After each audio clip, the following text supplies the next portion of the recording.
Selamat pagi anak-anak semuanya. Marilah kita belajar tentang alat komunikasi masa kini. Perhatikan temanmu Udin, Edo, Siti, Dayu, dan Lani.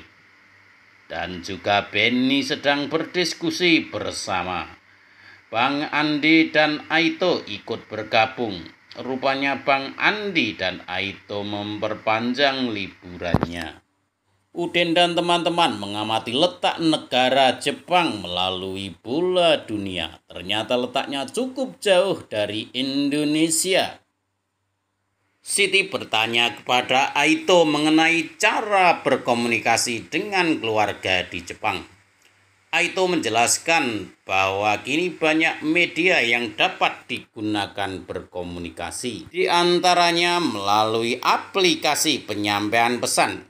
Mari kita temukan informasi mengenai aplikasi penyampaian pesan.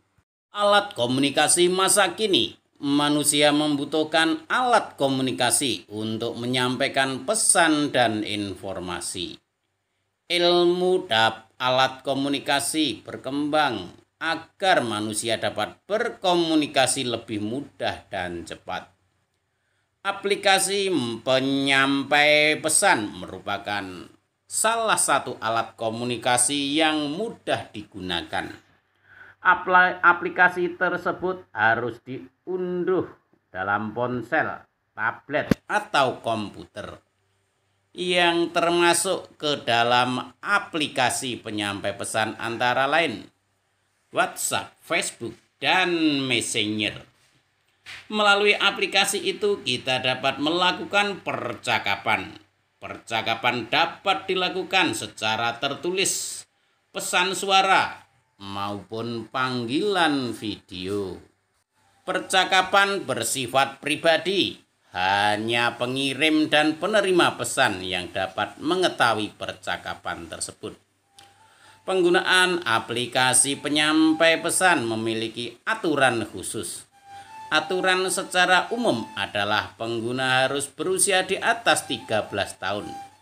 Jika pengguna adalah anak-anak, diperlukan pendampingan orang tua.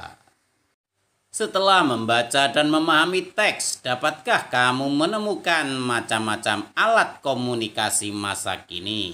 Tuliskan di bawah ini, misalnya WhatsApp, Facebook, dan Messenger. Selanjutnya, tuliskan informasi dari setiap paragraf berdasarkan teks yang telah kamu baca. Misalnya paragraf pertama. Manusia membutuhkan alat komunikasi untuk menyampaikan pesan dan informasi. Selanjutnya silahkan kamu berlatih mencari informasi dari paragraf lainnya. Selanjutnya ayo berdiskusi. Media sosial adalah media untuk berkomunikasi secara umum. Melalui media sosial, informasi dapat dibagikan kepada banyak orang. Siapapun bisa memberi komentar dan pendapatnya. Pendapat setiap orang tak selalu sama. Ada kalanya kita menghadapi perbedaan pendapat. Jika tidak dapat menerima perbedaan, akan terjadi pertengkaran. Pertengkaran akan memicu perpecahan. Hal tersebut harus dihindari. Dengan menerima perbedaan akan memperkaya wawasan dan pengetahuan kita.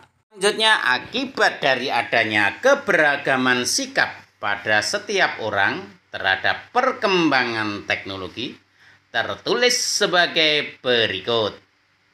Menerima perbedaan, memicu pertengkaran, menimbulkan perdebatan, berbeda pendapat, memecah antar suku, belajar memaafkan, memperkaya wawasan, berbagi informasi, saling menghormati, tidak mau bersatu.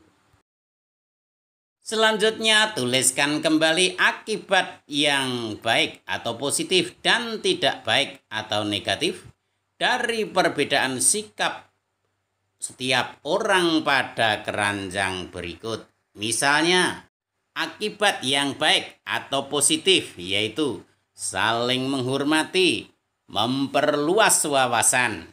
Sedangkan akibat yang tidak baik atau negatif misalnya memicu perpecahan, menimbulkan konflik antar suku, dan sebagainya. Selanjutnya, Bang Andi dan Aito kuliah di bidang teknologi informasi dan komunikasi. Bang Andi menunjukkan berbagai alat yang digunakan untuk berkomunikasi. Peralatan tersebut dinamakan gawai. Pada umumnya gawai berbentuk persegi. Di sekeliling layarnya selalu ada bingkai. Bingkai tersebut sama seperti keliling pada suatu bangun datar. Selanjutnya, perhatikan salah satu alat ukur yang digunakan adalah menggunakan satuan panjang. Perhatikan gambar. Satu strip pada kotak sama dengan 1 cm. Jadi bangun pada gambar di atas mempunyai panjang mendatar 7 cm dan menurun 7 cm. Selanjutnya, ayo berlatih. Hitunglah keliling bangun datar di bawah ini. Contohnya, nomor 1, bangun yang berwarna biru mempunyai keliling 10 cm. Selanjutnya, coba hitung keliling bangun datar yang lainnya supaya kamu menjadi lebih pintar. Cukup sekian dulu pembelajaran hari ini. Akhir kata saya mengucapkan terima kasih dan sampai jumpa lagi pada pertemuan berikutnya.